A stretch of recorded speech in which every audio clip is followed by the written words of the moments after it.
Programme night addition में हम आपको खुशामदीद कहते हैं। नाज़रीन, मुल्क में इस वक्त मकबूलियत और कबूलियत के दरमियान लगी सियासी आग ये बढ़ती जा रही है। जहां तहरीक इंसाफ पर इस्लामाबाद आकर एहतजाज करने की कानूनी कार्रवाइयाँ चल रही हैं, वहीं केपी में गवर्नर राज लगाने पर भी बहस हो रही है। बल्कि बाज़ हुकूमती हलके तो तहरीक इंसाफ पर पाबंदी की बातें भी कर रहे हैं, पाबंदी लगवाना चाहते हैं। वहीं पीटीआई दोबारा एहतजाज की कॉल देने की बातें भी कर रही है। पीटीआई की फाइनल कॉल की नाकामी के बाद पाकिस्तानी सियासत में इस वक्त सबसे ज़्यादा शोर इस बात पर है कि 26 नवंबर की रात मुजाहिरीन पर हुकूमती क्रैकडाउन जब हुआ तो उसके नतीजे में ज़ख्मी होने वाले कितने थे। पाकिस्तान तहरीक इंसाफ के मुख्तलिफ रहनुमा मुख्तलिफ इल्ज़ामात लगा रहे हैं। कोई तादाद 20 में बताता है तो कोई तादाद 280 तक लेकर जाता है। लेकिन हुकूमत पीटीआई के दावों को जहां झूठा कह रही है, वहीं ग्रैंड ऑपरेशन में एक भी गोली चलाने से इनकारी है। क्या समझें कि वाकई दोनों तरफ से लाशों पर सियासत हो रही है। गुज़श्ता रोज़ पीटीआई के सेक्रेटरी इत्तलात शेख वकास अकरम ने आदाद शुमार मीडिया के सामने रखने का दावा किया और कहा कि मुजाहिरे पर हुकूमती क्रैकडाउन से पीटीआई के 12 कारकुन जाँ बहक हुए। उन्होंने हुकूमत पर हकायक छुपाने का इल्ज़ाम लगाया, लेकिन हुकूमती वज़रा ये मानते हैं, उनका ये कहना है कि फाइनल की कॉल की नाकामी और क़यादत की बुज़दिली के बाद पीटीआई लाशों का झूठा बयानिया बना रही है। आज ख्वाजा आसिफ और अता तारड़ ने क्या कहा, देखिए।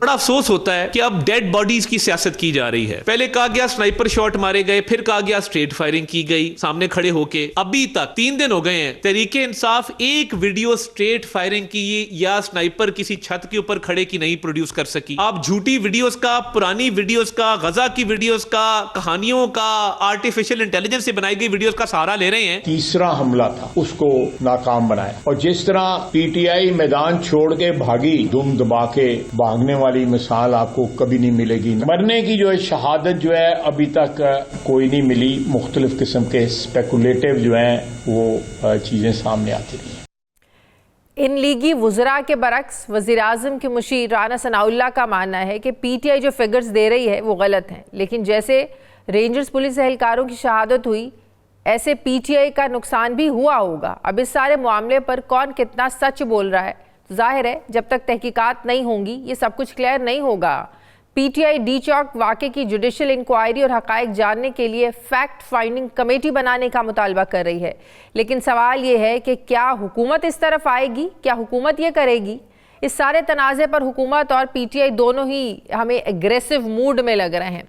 वफाकी हुकूमत ने जहां इस्लामाबाद को दोबारा ऐसे मुजाहिरों से महफूज रखने के लिए रद्दुल फसाद फोर्स कायम करने का फैसला किया है, जिसकी सरबराही वफाकी वज़ीर दाखिला मोहसिन नकवी के पास होगी, वहीं तहरीक इंसाफ केपीके की पार्लिमानी पार्टी ने एक बार फिर भरपूर तैयारी के साथ इस्लामाबाद जाने का इंदिया देकर सबको हैरान कर दिया है। कहा जा रहा था कि फाइनल कॉल में नाकामी और पार्टी इख्तलाफात की वजह से पीटीआई दोबारा जल्दी एहतजाज की तरफ नहीं आएगी, लेकिन पीटीआई का ये मानना है कि इमरान खान की रिहाई और मुतालिबात की मंजूरी तक हमारा एहतजाज, हमारी तहरीक जारी रहेगी। लेकिन अगर तो ऐसा ही एहतजाज जारी रहेगा, फिर तो ऐसे एहतजाज का अल्लाह ही हाफिज़ है। बार बार एहतजाज से वो नताइज बरामद तो हो नहीं रहे हैं जो पीटीआई चाहती है, तो फिर पीटीआई हर बार क्यों जो है वो नया बयानिया बनाने की, ईजाद करने की कोशिश में लग जाती है। दूसरी तरफ शहर इक़्तिदार में पीटीआई पर पाबंदी की बातें हो रही हैं। केपी में गवर्नर राज लगाने की गूंज है, जिस पर वज़ीर आला अली अमीन गंडापुर ने असम्बली फ्लोर पर वफाकी हुकूमत को चैलेंज दिया है कि हिम्मत है तो लगा कर दिखाओ गवर्नर राज। सवाल यह है कि अगर हुकूमत पीटीआई पर पाबंदी लगाती है और पीटीआई की 2/3 अक्सरियत वाली सूबाई हुकूमत को ख़त्म करके गवर्नर राज लगाती है, तो इस फैसले के मुल्क की सियासत पर क्या असरात होंगे। और अगर मौजूदा सियासी दर्जा हरारत कम नहीं होता या नहीं किया जाता तो इसके क्या इम्पैक्ट इसका होएगा, क्या नताइज होंगे। इन सवालों का मैं जवाब लूँगी साबिक वफाकी वज़ीर फवाद चौधरी साहब से। मेरे साथ मौजूद हैं। अस्सलाम वालेकुम, बहुत बहुत शुक्रिया फवाद चौधरी साहब आपका। सबसे पहले तो मुझे ये बताइएगा फवाद चौधरी साहब, क्या आप ये समझते हैं, क्या आप ये मानते हैं कि 24 नवंबर की कॉल और उसके बाद जो कुछ हुआ, धरना, एहतजाज, वॉटएवर जो भी इनकी कोशिश थी, फ्लॉप शो था, नाकाम हो गए सब? देखिए शायद सबसे पहली बात तो ये है कि कामयाबी या नाकामी का जो है वो टेस्ट क्या होगा। अगर तो लोगों का आना टेस्ट है तो देखिए आज अभी FIR हुई है शाम को इस्लामाबाद में 18,000 वर्कर्स के ऊपर। इससे पहले जो FIR हुई है वो 4,000 वर्कर्स के ऊपर है। इसी तरह से लाहौर में, गुजरांवाला में, फैसलाबाद में, जेलम में, मियांवाली में, सरगोदा में, पूरे जो पंजाब में FIRs हुई हैं हज़ारों लोगों के ऊपर। तो इसका मतलब ये है कि हज़ारहा लोगों ने हुकूमत के बकौल ये प्रोटेस्ट अटेंड किया है, नंबर 1। नंबर 2, देखिए एहतजाज होना चाहिए था या नहीं होना चाहिए था, कामयाब है या नाकामयाब है, यह हर शख्स का एक अपना टेस्ट होगा।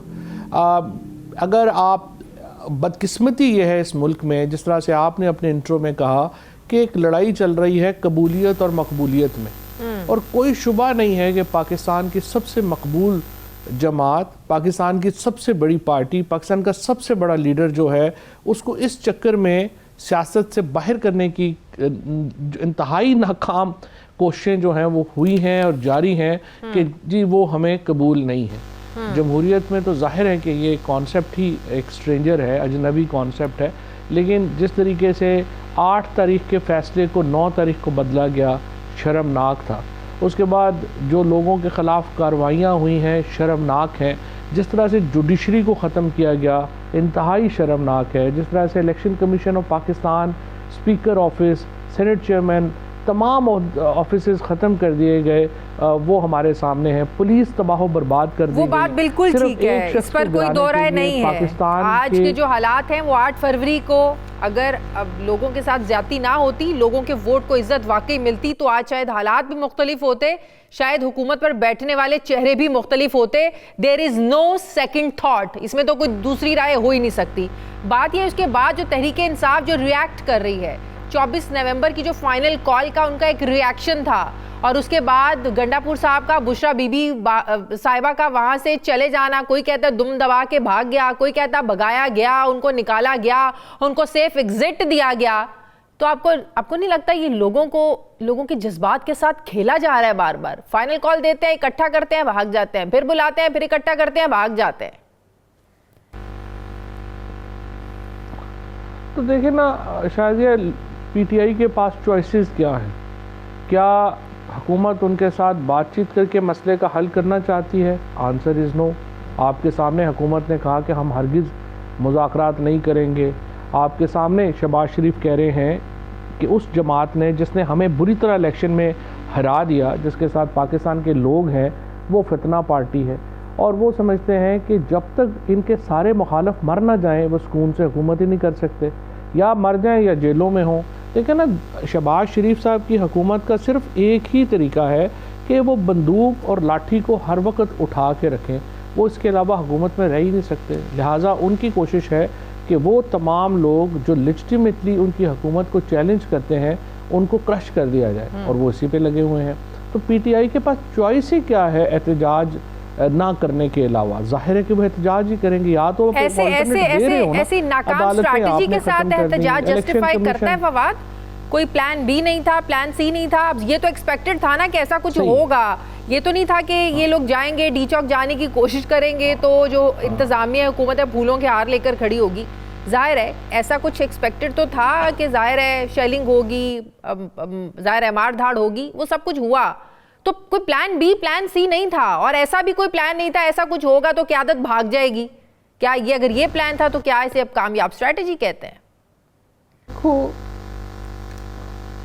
देखिए जैसे आप इस पे तो मेरे साथ एग्री करेंगे कि एहतजाज के अलावा PTI के पास और कोई रास्ता बचा नहीं है, जो एहतजाज ही करना है उन्होंने। और कोई ना अदालतें बची हैं, ना इलेक्शन कमीशन बचा है, ना ही कोई फोरम बचा है जहाँ पे वो अपनी कोई लीगल रिड्रेसल के लिए जा सके, ना ही आइन बचा है। सो जाहिर है उन्होंने एहतजाज ही करना है, उसके अलावा एहतजाज के अलावा तो हमारे पास कोई ऑप्शन नहीं है। अब दूसरी बात आ जाए कि क्या एहतजाज की हिकमत अमली क्या होनी चाहिए आपके प्रोग्राम में, बाकी प्रोग्रामों में भी, लेकिन आपके प्रोग्राम में मैंने कई दफ़ा ये बात कही कि देखें PTI को अकेले तहरीक चलानी थी तो वो 9 फरवरी को चलानी चाहिए थी, जब इलेक्शन रिजल्ट्स चेंज किए गए। अब आपको अलाइंस बनाना चाहिए, और जब तक JUI के साथ, जमात इस्लामी के साथ, GDA के साथ एक बड़ा अलाइंस नहीं बनता, आप डिज़ायर्ड रिजल्ट्स नहीं ले सकेंगे। अनफॉर्चुनेटली वो जो अलाइंस है वो नहीं बन सका, और जो PTI की लीडरशिप है उसके अंदर कोई इतनी कैपेसिटी भी ज़ाहिर है कि नहीं है कि वो इस किस्म के अलाइंस जो है उसको जोड़ सके, और उसकी वजह से हमें ये मसाइल जो है सामना पर। और तो और आप छोड़ें कि जो लॉयर्स मूवमेंट शुरू होनी थी उसको कोइंसाइड होना चाहिए था ना PTI के लॉन्ग मार्च के साथ, वो लॉयर्स मूवमेंट जो है वो कहीं नज़र ही नहीं आई। आपने जो सारी जो स्ट्रेटजी है उसमें जो फ्लॉज हैं वो तो जाहिर है कि हमारे, उसके बाद भी जिस तरह आपने अपने इब्तदाइये में बात कही कि देखिए आपके बंदे शहीद हो गए, सैकड़ों ज़ख्मी हो गए, आप एक लिस्ट नहीं बना सके उन लोगों की अभी तक। आप पॉलिटिकल पार्टी के लिए क्या मुश्किल है कि वो अपने MPs को या जो टिकट होल्डर्स हैं उनको बताए कि अपने अपने हलकों में जो लोग लापता हैं, जो लोग ज़ख्मी हैं और जो लोग शहीद हुए हैं उनकी लिस्ट बना के उन्हें भेजें। ये कितना मुश्किल है? मुझे क्या मेरे हलके के लोगों का नहीं पता होगा कि कौन गया है, कैसे हुआ है, क्या हुआ है? हर एक को पता होगा, लेकिन ये अभी तक इतना भी नहीं कर सके। और जो प्रेस कॉन्फ्रेंसेस होती हैं, सिर्फ CM KP हाउस से एक प्रेस कॉन्फ्रेंस कर देना तो काफ़ी नहीं है। हमें जाहिर है कि कोहेरेंस नज़र नहीं आती, हमें जाहिर है कि, और फिर दूसरी जो सबसे बुरी बात हुई इसके बाद कि नाकामी को जो इसमें सलमान अकरम राजा साहब ने और हामिद रज़ा साहब ने जो किया कि जो नाकामी हुई उसको बुशरा बीबी के कंधे पे रख के खुद जो है वो पतली गली से निकलने की कोशिश की, और फिर उसके बाद अब इस्तीफा वापस भी ले लिया।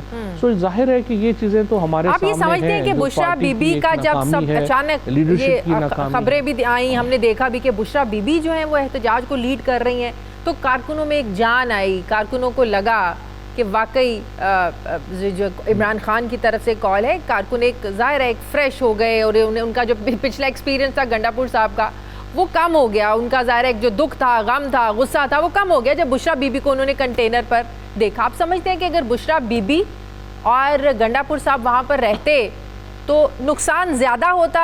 ये दुरुस्त स्ट्रैटेजी थी वहाँ से निकलना, या उन्हें खड़ा रहना चाहिए था जब वो कह कर आए थे कि हम कफन बांध कर निकले और तब तक नहीं जाएंगे जब तक खान को साथ लेकर नहीं जाएंगे? डू यू रियली थिंक कि निकलना वाइस डिसीजन था? देखिए, निकलने की स्ट्रेटजी तो मेरा ख्याल है कि अगर वो वहाँ रहते, अली अमीन गंडापुर ने और बुशरा बीबी ने सही फ़ैसला किया कि वो वहाँ से अगर चले गए हैं तो ये अच्छा सही फ़ैसला था। असल में जो गलती हुई है मेरे ख्याल में, उन्होंने इस्लामाबाद पहुँचने में जल्दी की है।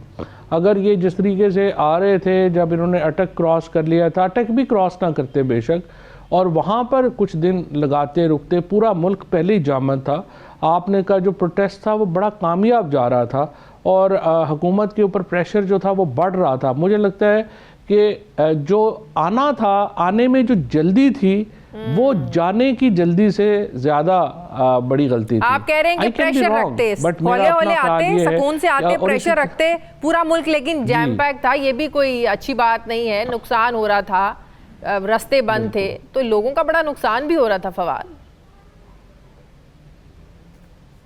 तो लोग ही कर रहे थे ना, लोगों के लिए अपने जो राइट्स हैं ना, वोट का हक, हुकूमत बनाने का हक, आइन के अंदर जो हकूक़ हैं वो ज़्यादा अहम है सड़क खुलने से। और अब भी आप देखेंगी कि जब भी पाकिस्तान, ये जो अभी तो फियर फैक्टर है ना, जब भी, और दूसरा ये जो तासुर दिया जा रहा है कि जी पंजाब जो है और KP से निकले हैं और पंजाब ला ताल्लुक़ है, ये भी गलत है। पंजाब के लोग भी उतने ही नाराज़ हैं हुकूमत से जितना KP नाराज़ है। सिर्फ पंजाब के अंदर एक बहुत बड़ा ऑपरेशन और फियर फैक्टर जो है पंजाब में बहुत ज़्यादा है। जिस दिन, जिस लम्हे ये फियर फैक्टर पंजाब में ख़त्म होता है तो आप देखेंगी कि असल तूफान पंजाब से उठेगा। ये फियर फैक्टर कैसे खत्म होगा? जो भी होगी, 9 मई अभी अपनी जगह पर खड़ा है। 9 मई को हुकूमत आज भी लेकर वो बार बार याद दिलाती है। आपने देखा है अखबारों पर आज बड़े बड़े पीछे इश्तिहार, बड़े बड़े इश्तिहार TV पर चल रहे हैं। मतलब कि इन अदर वर्ड्स PTI को दहशतगर्द जमात कहा जा रहा है कि जब भी दूसरे मुल्क के सरबराहान आते हैं, एक जत्था जो है एक सियासी जमात जत्थे के तौर पर हमलावर हो जाती है। मतलब कि पोर्ट्रे हुकूमत ऐसे कर रही है कि PTI के टेररिस्ट जो है वो जमात बन गई है। तो आपको क्या लगता है कि ये फियर फैक्टर ये हुकूमत खत्म होने देगी लोगों के अंदर से? एक तो शायद जो हुकूमत है ना, वो सरकारी खर्चे से मीडिया पे इश्तिहार चला के ये समझ रही है कि वो अपना नैरेटिव बनाते हैं। ये जो भी लोग इनको गाइड कर रहे हैं, जो लोग भी इनको नैरेटिव बनाने का कह रहे हैं, उनको फिर कुछ पता नहीं है। इस वक्त नैरेटिव इश्तिहारों से नहीं बनता। ये 1980 के दहाई की स्ट्रेटजीज़ थी, प्रोबेबली अर्ली 90s में भी चल जाती थी, लेकिन 2024 की स्ट्रेटजी तो ये बिल्कुल भी नहीं है। और ये जो हुकूमत का ख्याल है कि हम अरबों रुपया टैक्स पेयर का लगा के ये कहेंगे कि ये पार्टी बड़ी दहशतगर्द है तो लोग समझना शुरू कर देंगे, नहीं होगा। और इसका सबूत क्या है? 9 मई के बाद जो कैंपेन चलाई गई, जिस तरह लोगों को तशद्दुद से, बर्बरियत से, जिस तरीके से उनको पोर्ट्रे किया गया, लाया गया, किया गया, उसके बाद 8 फरवरी हो गया और 8 फरवरी के नताइज ने साबित कर दिया कि 9 मई का जो नैरेटिव बनाना चाह रहे थे हुकूमत, वो नहीं बन सका। इसी तरीके से अब भी जो ये कर रहे हैं, जो कुछ भी ये कर रहे हैं, वो देखिए इनके मुंह पे वापस आ रहा है। और जो इंटरनेशनल प्रेशर जितना बढ़ता जा रहा है इन्वेस्टिगेशन पे कि ये जो यहाँ पे शहादतें हुई हैं उसकी इन्वेस्टिगेशन कराई जाए, उतना हुकूमत के हाथ पांव फूलते जा रहे हैं। और आप सिर्फ अभी 10 दिन दीजिए, इनका ये ख्याल है कि ये चीज़ जो है ये ख़त्म हो जाएगी और ये मॉडल टाउन के वाक़े की तरह, जिसमें मैं समझता हूँ PTI को और हमें माफ़ी मांगनी चाहिए मॉडल टाउन के शहदा के वर्सा से कि हम उन्हें इंसाफ नहीं दिला सके। अब ये मामला जो है ये किसी तौर के ऊपर भूलने वाला नहीं है। और जिस तरीके से आपने देखा 2 स्टूडेंट शहीद हुए थे अयूब खान के ख़िलाफ़ जब तहरीक चली थी, और वो तहरीक 1 साल लगा था उसको, लेकिन उसने बहा के ले गई इतनी ताकतवर हुकूमत को। अब भी आप ये देखिएगा, आप सिर्फ 10-15 दिन दें, 10-15-20 दिन दें, आप देखिएगा कि ये तहरीक किस तरह उठेगी। ये बिल्कुल आप 10-15 दिन की बात कर रहे हैं, वाडा साहब तो बड़े दावे कर रहे हैं और आजकल तो वाडा साहब जो बात करते हैं वो हो भी जाती है। जाहिर है सोर्सेज पक्के हैं, खबरें पक्की हैं। वो तो कहते हैं PTI पर पाबंदी लगने वाली है, जल्द ही PTI से मुखलिस लोगों की PTI पाकिस्तान बन जाएगी, तो दावा कर रहे हैं। देखिए, पहली बात तो शाजिया ये है कि पहली बात तो ये है ना कि पाबंदी लगने के लिए ज़रूरी है कि पार्टी हो। मेरा ख्याल है कि उन्हें ये नहीं पता, या लोगों में जो भी बात ये कर रहा है, PTI का सिंबल ले लिया गया था, PTI के उम्मीदवार आज़ाद उम्मीदवार के तौर के ऊपर आए, उन्हें इलेक्शन नहीं लड़ने दिया गया, उनका लीडर जेल में है, उनका काडर सारा जो है उसको या तो सियासत से जो है हटा दिया गया, इलेक्शन नहीं लड़ने दिया गया, या वो सारा जेल में है। सो कौन सी वो एंटिटी है जिस पे ये पाबंदी लगाएंगे? इस वक्त तो कोई एंटिटी नहीं है, election commission of Pakistan already election नहीं मान रहा। माइनस इल्ताफ MQM पाकिस्तान हो सकती है, लेकिन माइनस इमरान PTI तो नहीं हो सकती ना। PTI तो इमरान खान, अब तो इमरान खान है और लोग हैं। अब इमरान खान IPP का सरबराह बन जाएगा, लोग IPP के साथ होंगे। इमरान खान अलफ बे पे कोई भी पार्टी बना लेगा, लोग इमरान खान के साथ हैं, लोग तहरीक इंसाफ के साथ नहीं है। सो इमरान खान उस तहरीक का नाम है जो कि अभी जेल में कैद है, जिसको आपने जेलों में रखा हुआ है, जिसको आपने 7 पर्दों में रखा हुआ है। आज इमरान खान को इस हुकूमत की जुर्रत नहीं है कि अडयाला जेल के दरवाजे तक ला सके। एक तस्वीर इमरान खान की आई थी, पूरे सुप्रीम कोर्ट के अमले को सस्पेंड कर दिया गया, इतना खौफ है इमरान खान का। ये 2 साल के बाद इस हुकूमत को कामयाबी मिली है इमरान खान के खिलाफ मुहिम की, कि एक आदमी जो रोज़ टीवी पे बैठ के बात करता था और होती थी और उसकी कोई बात मानते थे, आज उस इमरान खान का एक लफ्ज़, आज उस इमरान खान की एक तस्वीर रात को डरावना ख्वाब बन के इस हुकूमत में शामिल मुक्तदर लोगों को डरा रही है। आज इमरान खान को आप अडयाला जेल के दरवाजे पे लेके आए। आखिरी बात जी, नहीं, आखिरी बात, आज इमरान खान को आप अडयाला जेल के दरवाजे पे लेके आए, लाहौर से लेके पेशावर तक GT रोड के ऊपर, मोटरवे के ऊपर आपको सारी सर मिलेंगे। ये इमरान खान की पॉलिटिकल कुव्वत है। जेल के अंदर बैठ के एक आदमी पूरा पाकिस्तान स्टैंड स्टिल कर देता है। ये पॉलिटिकल पावर होती है एक लीडर की। ठीक है, बहुत बहुत शुक्रिया। साबिक वफाकी वजीर, सीनियर सियासतदान फवाद चौधरी साहब मेरे साथ थे। बहुत बहुत शुक्रिया फवाद आपका। मुझे ब्रेक लेनी है नाज़रीन, वापस आते हैं एक छोटे से वक्फे के बाद।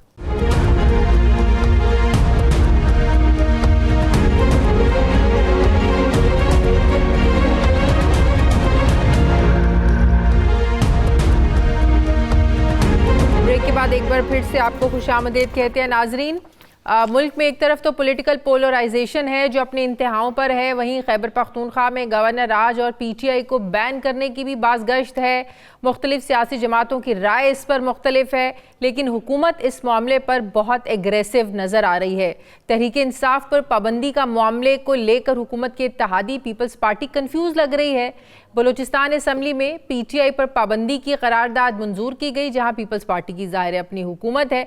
जब यही करारदाद पंजाब असम्बली में जमा कराएगी तो यहाँ पाकिस्तान पीपल्स पार्टी मुखालफत कर रही है और हुकूमत पर जोर दे रही है कि वो अपोजिशन जमात से इसको मरकजी धारे में लाने के लिए इकदाम करे। गुड कॉप बैड कॉप का खेल खेल रही है पाकिस्तान पीपल्स पार्टी, जबकि नेशनल अवामी पार्टी ने पीटीआई पर पाबंदी की हिमायत के लिए ग्रीन सिग्नल दिया है। सवाल यह है कि केपी में गवर्नर राज लगाने और पीटीआई पर पाबंदी से सियासी कशीदगी कम होगी या बढ़ेगी।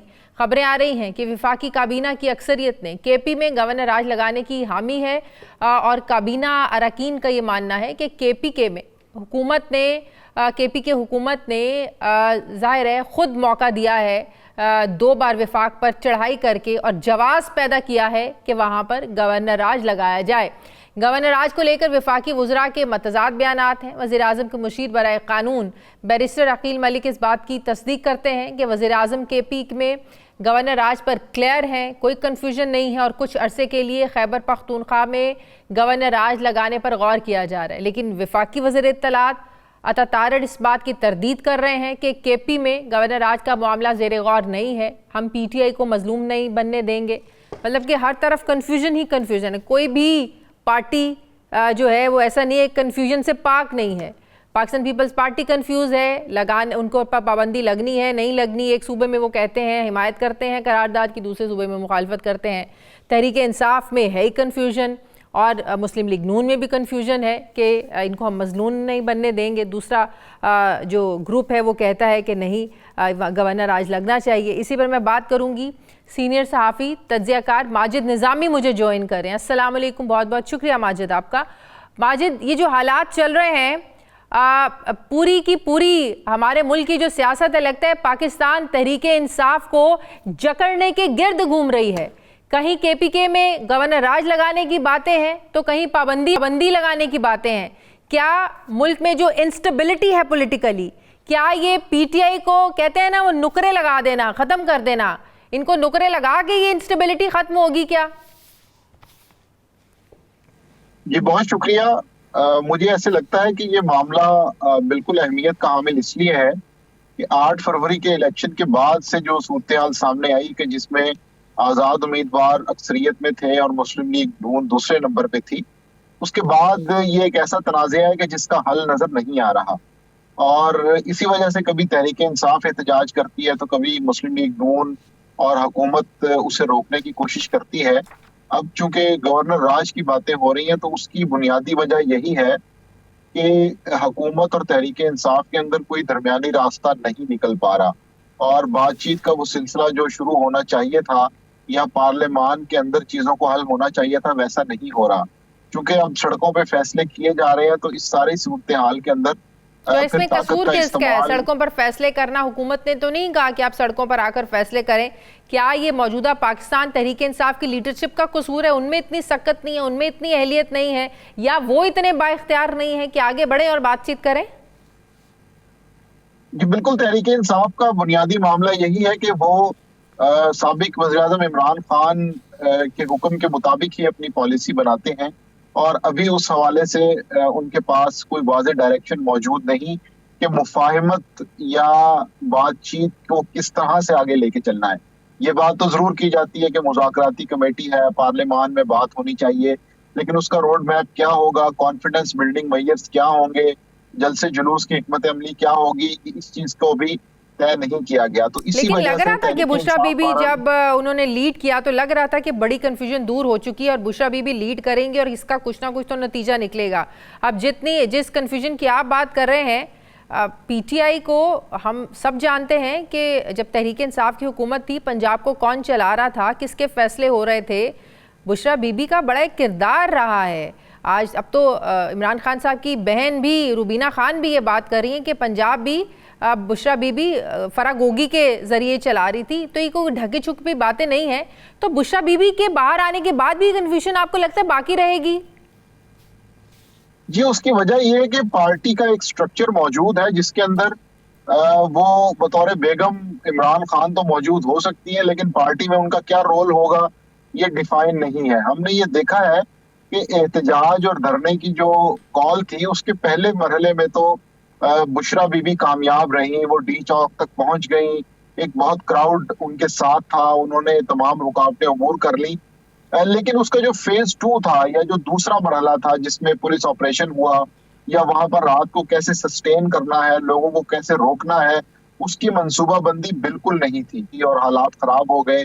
उसके बाद पार्टी मुंतशिर हो गई, लेकिन वहां पर आने से पहले भी पार्टी के अंदर और पार्टी के बाहर ये सवाल किया जा रहा था कि डी चौक पर जाने के बाद ऑप्शन बी क्या होगा, प्लान क्या होगा, कि जिसमें अगर कोई मसला होता है, एहतजाज को रोका जाता है या मुज़ाकरात किए जाते हैं, तो उस हवाले से क्या सूरत हाल इख्तियार की जाएगी। तो उसके जवाब के लिए तहरीक इंसाफ में खुसूसन बुशरा इमरान साहिबा की जो हिकमत अमली है वो मौजूद नहीं थी। इसी वजह से पार्टी के अंदर ये चीजें डिस्कस की जा रही हैं। कल का जो माजिद अमन अमान के हवाले से इजलास हुआ जिसको प्राइम मिनिस्टर ने चेयर किया, बड़ी सख्त जबान भी इस्तेमाल की, यानी हाथों से निमटने की बात की, आपको नहीं लगता कि अब हुकूमत इस मूड में नहीं है कि पीटीआई को स्पेस दी जाए? देखिए, हुकूमत अगर ये समझती है कि ये अखाड़ा नहीं है, ये कोई ताकतवरों की रस्साकशी नहीं है और ये एक रियासत है, तो फिर उन्हें इस मामले के अंदर कहीं ना कहीं आला ज़र्फ़ी का मुजाहरा करना होगा, क्योंकि अपोजिशन के एहतजाज को हैंडल करना बहरहाल हुकूमत पे डिपेंड करता है और हुकूमत का ये पहला साल है, अभी उन्होंने 4 साल मुकम्मल करने हैं। तो अगर वो पहले साल से ही इस तरह के बयानात और इस तरह के इक़दामात पर उतर आएंगे तो फिर बाकी 4 साल का जो मसला है वो जूं का तू रहेगा। तो मुझे लगता है कि रियासत को बहरहाल आला ज़र्फ़ी का मुजाहरा करते हुए, बड़े दिल का मुजाहरा करते हुए अपोजिशन जमातों के एहतजाजों के हवाले से एक बेहतर हिकमत अमली अपनानी चाहिए और गुस्से में किए गए फैसले या इंतकामी फैसले जो हैं वो बहरहाल इन चीज़ों में ज़्यादा खराबी पैदा करते हैं। अभी तक तो आपको लगता है कि हुकूमत इतनी बाइख्तियार है जो ये खुद से सारे फैसले करे, या पीटीआई को कहीं और से नरमी की ज़रूरत है, कहीं और से नरमी मिलनी चाहिए इनको, जो बहुत ज़्यादा ज़रूरी है? जी, तहरीक इंसाफ के हवाले से हुकूमत जितने भी इक़दामात करेगी या हुकूमत के दौरानिया में जितने भी इक़दामात किसी और इदारे की तरफ से किए जाएंगे, उसका बोझ पाकिस्तान मुस्लिम लीग नून को ही उठाना पड़ेगा। मिसाल के तौर पर तहरीक इंसाफ में इस वक्त उस्मान बुज़दार मौजूद नहीं है, लेकिन उनके 3.5 साल का बोझ तहरीक इंसाफ ही उठाती है। उसकी जस्टिफिकेशन, उसके जवाबात, वो तमाम के तमाम तहरीक इंसाफ के जिम्मे हैं। तो इसलिए मुस्लिम लीग नून को बतौर जमात भी ये फैसला करना होगा कि क्या ये तमाम चीजें उनके सियासी मुस्तकबिल के लिए भी काबिल कबूल हैं या इसकी कीमत उन्हें अदा करनी पड़ेगी। सही है, बहुत बहुत शुक्रिया सीनियर सहाफ़ी तज्ज़िया माजिद निज़ामी साहब मेरे साथ है। बहुत शुक्रिया माजिद आपका। मुझे ब्रेक लेनी है नाज़रीन, वापस आते हैं छोटे से वक्फे के बाद।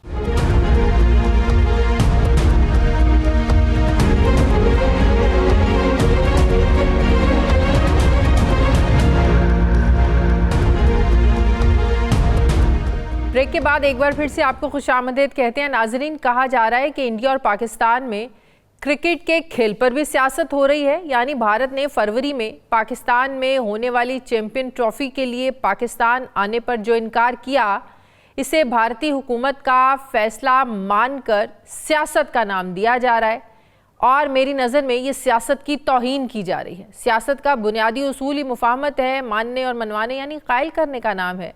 तो खेल में सियासत क्यों आ रही है? तो फिर सवाल ये पैदा होता है कि ये अगर सियासत नहीं तो भारत के बिला वजह इनकार को क्या नाम दिया जाए? नाजरीन, ये सियासत नहीं बल्कि अना है, सुपरमेसी का घमंड है, बल्कि ताकत का जोम है। इंटरनेशनल क्रिकेट काउंसिल भी पाकिस्तान और भारत के क्रिकेट बोर्ड्स के दरमियान अपने जाहिर है अभी कोई मसला हल नहीं कर पा रहा है। भारतीय क्रिकेट बोर्ड ने सिक्योरिटी का बहाना बनाया है हमेशा की तरह और पाकिस्तान में अपनी क्रिकेट टीम भेजने से इनकार किया है और भारतीय हुकूमत इस इनकार पर पहरा दे रही है। जवाबन अब पाकिस्तान ने भी सख्त मौक़िफ़ इख्तियार किया है कि मैच खेले जाएंगे तो पाकिस्तान में खेले जाएंगे, पाकिस्तान में होंगे वरना नहीं होंगे। और आईसीसी एक के बाद एक वर्चुअल इजलास के बावजूद इंडिया को मना पाया है, ना ही पाकिस्तान को कायल कर पाया है। अब 3 ऑप्शंस पर गौर किया जा रहा है। पहली ऑप्शन है कि हाइब्रिड मॉडल के तहत मैचेस करवा लिए जाएं, यानी अगर कुल 15 मैचेस हैं तो उनमें से 10 मैच पाकिस्तानी मेज़बानी में, बाकी टीमें पाकिस्तान में खेलें और 5 इंडियन टीम के जो मैच हैं उनके लिए दुबई की ग्राउंड्स ले ली जाएं। ये थी पहली ऑप्शन।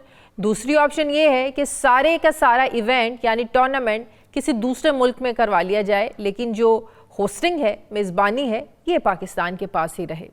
तीसरी ऑप्शन क्या है? तीसरी ऑप्शन ये है कि भारतीय क्रिकेट टीम को टूर्नामेंट से निकाल कर सारा टूर्नामेंट ही पाकिस्तान में करवा लिया जाए, लेकिन इस आखिरी ऑप्शन में जान नज़र नहीं आती और ये पॉसिबल भी नहीं लग रहा, क्योंकि दुनियाई क्रिकेट पर भारतीय क्रिकेट बोर्ड का असर रसूख ये किसी से ढका छुपा नहीं है। आईसीसी में सबसे ज़्यादा रेवेन्यू में भारत का ही है, इसलिए भारतीय क्रिकेट टीम को इग्नोर करना, नज़रअंदाज करना, इसके बगैर टूर्नामेंट करवाना शायद ये मुमकिन नहीं है। तो सवाल ये पैदा होता है कि भारतीय हुक्मरान इसी पावर का नाजायज़ फ़ायदा उठा रहे हैं और आईसीसी के उसूलों को मान रहे हैं, ना ही फैसले इसके आगे उनकी कोई अहमियत रखते हैं। नाजरीन, भारतीय टीम का पाकिस्तान आने का ये पहला इनकार नहीं है, बल्कि इससे पहले भी एशिया कप में भी भारतीय टीम पाकिस्तान नहीं आई थी और टूर्नामेंट को श्रीलंका शिफ्ट करना पड़ा था। एक वक्त था क्रिकेट को इंडिया पाकिस्तान में क्रिकेट डिप्लोमेसी का नाम देकर टेंशन को कम करने के लिए इस्तेमाल किया जाता रहा है माजी में, लेकिन अब बदकिस्मती से क्रिकेट को तनाज़े की वजह बनाया जा रहा है। आज मेरे साथ मौजूद हैं सीनियर सहाफ़ी हैं, तज्ज़ियाकार हैं पीजे मीर साहब, जो पाकिस्तान क्रिकेट बोर्ड के मीडिया एडवाइज़र तर्जुमान रह चुके हैं और क्रिकेट की बारीकियों को भी बखूबी जानते हैं। ऐसे बहुत से क्रिकेट के तनाज़ात के वो निशाहिद भी हैं। पीजे मीर साहब से पूछते हैं कि जो खेल में बदमज़गी जो है, पहले जो क्रिकेट डिप्लोमेसी होती थी टेंशन्स को कम करने के लिए इस्तेमाल होती थी, अब ये बदमज़गी जो है वो बढ़ती जा रही है और जो इंडिया का रवैया है वो सख्त से सख्त तरीन होता जा रहा है और हमेशा ही अब वो पाकिस्तान में अपनी टीम भेजने से इनकार करता है। अस्सलाम वालेकुम पीजे मीर साहब, बहुत शुक्रिया आपने वक्त दिया। वालेकुम सलाम। वालेकुम सलाम। पीजे मीर साहब, हमने देखा है कि पाकिस्तान ने भी पहली बार बड़ा सख्त स्टांस लिया है और कहा है कि टूर्नामेंट होंगे तो पाकिस्तान में ही होंगे। फिर 3 ऑप्शंस जो मैंने बताए, तो आपको क्या लगता है कि अब भारत इस मामले पर भी सियासत कर रहा है, सिक्योरिटी का बहाना बनाकर? आपको पता है कि अब तो बाहर इंटरनेशनल टीमें पाकिस्तान आना शुरू हो गई हैं, क्या मसला सिर्फ भारतीय टीम को ही नजर आता है? ये आपने जितनी निशानदेही की है इसकी जिम्मेवार सिर्फ इंडियन गवर्नमेंट है। मैं इंडियन क्रिकेट बोर्ड को नहीं ब्लेम करूंगा, क्योंकि वो वही करेंगे जो कि इंडियन गवर्नमेंट इनको कहेगी। और इंडियन गवर्नमेंट ने, आपने बिल्कुल सही कहा अपने इस प्रोलॉग में, कि वो इसको एक सियासी एक मनाजिर दे रहे हैं, which is wrong. I am very proud of chairman Mohsin Naqvi कि जिसने एक स्टैंड लिया है। उसने क्या स्टैंड लिया है? उसने स्टैंड लिया है कि हम खुददार हैं, हम इंटेग्रिटी वाले लोग हैं और हमें आप ये नहीं कहेंगे कि हाँ उधर आके खेलो। वी आर द होस्ट, तुमने खेलना है, तुम इधर पाकिस्तान में आके खेलो। आपने जो ऑप्शन सारी दिए हैं, ये बिल्कुल ये ऑप्शंस काम करने के लिए नहीं है। क्यों? क्योंकि जो चैंपियंस ट्रॉफी होगी, वर्ल्ड कप हो गया, T20s हो गए, वर्ल्ड कप्स, इनका मकसद क्या है कि सारी टीमें एक जगह जाएं, क्रिकेट को यूनिफाई करती है। तो ये तो इसको डिसयूनिफाई कर रहे हैं क्रिकेट को। और अब आप कहें कि पाकिस्तान बाहर खेले, बाकी टीमें इनके साथ बाहर खेले, क्यों भाई? एक टीम के लिए सिंपली कि अगर आईसीसी को कुछ थोड़ा सा पैसा रेवेन्यू मिल रहा है तो वो सारा अपने मोटिव ऑपरेंडी चेंज करे। नो, आपने देखना है कि भारत की एक से तो है आईसीसी में, इसमें कोई वो दो राय नहीं है। ये मेंबर्स हैं, ये जितने भी मेंबर्स हैं, ये मेंबर्स इनका वोट होगा। और आज भी मैं कहूंगा हमारे बोर्ड को कि जाएं, इन सारे जो मेंबर्स हैं क्विक विजिट करें और इनको अपना केस बताएं कि क्या आप ये चाहते हैं कि अगर पैसा है तो आप अपनी ऑनर और इंटेग्रिटी आप इसको गिरा दें? नहीं, बिल्कुल नहीं। अगर इंडिया नहीं खेलता है, टू हेल विद इट, हमारे दरवाजे खुले हैं। लेकिन बात यह है कि मुस्लिम लीग नून की हुकूमत के हमेशा मोदी हुकूमत से बड़े अच्छे ताल्लुकात रहे हैं, हमेशा अच्छे ताल्लुकात रहे हैं। तो मुस्लिम लीग नून आपको नहीं लगता अच्छा पॉजिटिव रोल प्ले कर सकती है? बिल्कुल जी, कर सकती है। अब देखो ना, फॉर एग्जांपल शहबाज शरीफ जो है प्राइम मिनिस्टर हमारे, ये पेट्रन है पाकिस्तान क्रिकेट बोर्ड के। हाँ। ये as a patron of the Pakistan cricket board ही कैन अपने काउंटर को कहे नरेंद्र मोदी को कि भाई हम तो क्रिकेट खेल रहे हैं, आपके हमारी डिसएग्रीमेंट्स हैं, लेकिन हम इसको साइड पे रख के आपके साथ खेल रहे हैं और अवाम को एक दूसरे से मिला रहे हैं, तो क्यों नहीं आप कर सकते? बिल्कुल प्राइम मिनिस्टर ये इनिशिएटिव ले, आई एम श्योर कि वो इनिशिएटिव लेंगे भी और करेंगे भी। And let's wait. और ये इसलिए ज्यादा आसान लगता है क्योंकि भारत ये कहता है, बीसीसीआई की पोजीशन ये है कि हम वो करेंगे जो हमसे हुकूमत करने को कहेगी, ये राजीव शुक्ला साहब ने कहा है। तो बात ये है कि अगर मामला ही हुकूमतों ने हल करना है तो फिर तो आसानी से मसला कहीं ना कहीं हल हो सकता है। देखो, राजीव को मैं जानता हूँ, ये एक बहुत अच्छा इंसान है और ये वही करेगा जो कि इनकी हुकूमत इनको कहेंगी। राजीव इधर आए हुए हैं, पाकिस्तान में इस्लामाबाद में आए हुए हैं, यहाँ लालू प्रसाद के साथ बड़ा अच्छा डेलीगेशन इंडिया का आया और बड़ी अच्छी एक बड़ा अच्छा माहौल इन्होंने क्रिएट किया, which was a fantastic thing. आज जो राजीव बात कर रहे हैं, ये खुद कुछ नहीं कर सकते। बिल्कुल उन्होंने सही कहा, जो इंडियन गवर्नमेंट इनको कहेगी वो ये डायरेक्टिव पे आएंगे। Most of the people in India वो कहते हैं कि आओ हम खेलेंगे एक दूसरे के साथ, लेकिन ये जो एक वो छोटा सा एक नैरो माइंडेड वो अमित शाह और उसका बेटा आ गया इधर चेयरमैन, वो बन जाएगा चेयरमैन आईसीसी। हालांकि आज की जो मीटिंग कैंसिल हुई है 26 की, वो 26 की जो इसलिए पोस्टपोन हुई है बिकॉज अब ये देखेंगे कि फीलर्स क्या हैं, हम कहां से ये जो डेडलॉक है इसको हम किस तरह अनलॉक करें, ये अब होगा। And let's wait and see. And I hope cricketing nations will support Pakistan because it is not. इन सब बातों से हटकर जो पाकिस्तान में एक माहौल है, जो एक कैफियत सी है, एक इंस्टेबिलिटी सी है, पॉलिटिकल भी है, मुआशी लिहाज से भी है, पीटीआई जिस तरीके से एहतजाज की कॉल देती है, धरनों की कॉल देती है, और ये अब जानबूझकर कॉन्शियसली और अनकॉन्शियसली ये इनकी बड़ी फाइनल कॉल्स तभी आती हैं जब बाहर से किसी दूसरे मुल्क के सरबराह ने आना होता है। बेलारूस के सदर भी आए, उनका डेलीगेशन भी आया, तो उन्हीं दिनों में इनकी भी कॉल्स थी। तो ये दुनिया को, आपको नहीं लगता एक नेगेटिव मैसेज तो जाता है कि आए रोज़ दंगे रहते हैं, फसाद रहते हैं, सड़कें बंद रहती हैं, कारोबार बंद रहता है, आंसू गैस की शेलिंग रहती है। तो आपको क्या लगता है कितना नेगेटिव इम्पैक्ट डाल रहा है ये पाकिस्तान की सिचुएशन बाहर के लोगों पे? शाज़िया, ये बड़ा ट्रिकी क्वेश्चन है और बड़ा अच्छा क्वेश्चन है। देखो, एहतजाज का हक सबको है पूरी दुनिया के अंदर। पाकिस्तान कोई अनोखा मुल्क नहीं है, पूरी दुनिया के अंदर एहतजाज होता है और एहतजाज करने दिया जाता है। लेकिन एहतजाज के साथ साथ आप तोड़ा ताड़ी नहीं करते, शरपसंदी नहीं करते, ये एक कंडीशंस होती हैं। एहतजाज सब होता है, इसी का तो नाम डेमोक्रेसी है। डिक्टेटरशिप में नहीं होता। लेकिन यहाँ जो आपने जो कहा है नेगेटिविटी, मैं समझता हूँ कि हमारी गवर्नमेंट और ऑपोजिशन को चाहिए कि मिल के बैठ के आप भी बात करें। आज तो हम हिंदुस्तान से कह रहे हैं, आप भी बैठ के बात करें। आप बैठ के बात कर जाएंगे, ये हमारा इंटरनल मसला है। क्रिकेट का जो प्लेटफॉर्म है और ये जो चैंपियंस ट्रॉफी होगी, ये एक इंटरनेशनल इवेंट है और इसके अंदर आई एम प्रीटी श्योर कि ये पीटीआई ये जो धरने शरने लगाते हैं ये बिल्कुल नहीं करेंगे। ठीक है, बहुत शुक्रिया सीनियर सहाफ़ी पीजे मीर साहब मेरे साथ है। बहुत शुक्रिया मीर साहब आपका। नाज़रीन, प्रोग्राम का वक्त खत्म हो गया। फीडबैक दें, अपना ख्याल रखें, मुझे इजाज़त दें। अल्लाह हाफ़िज़।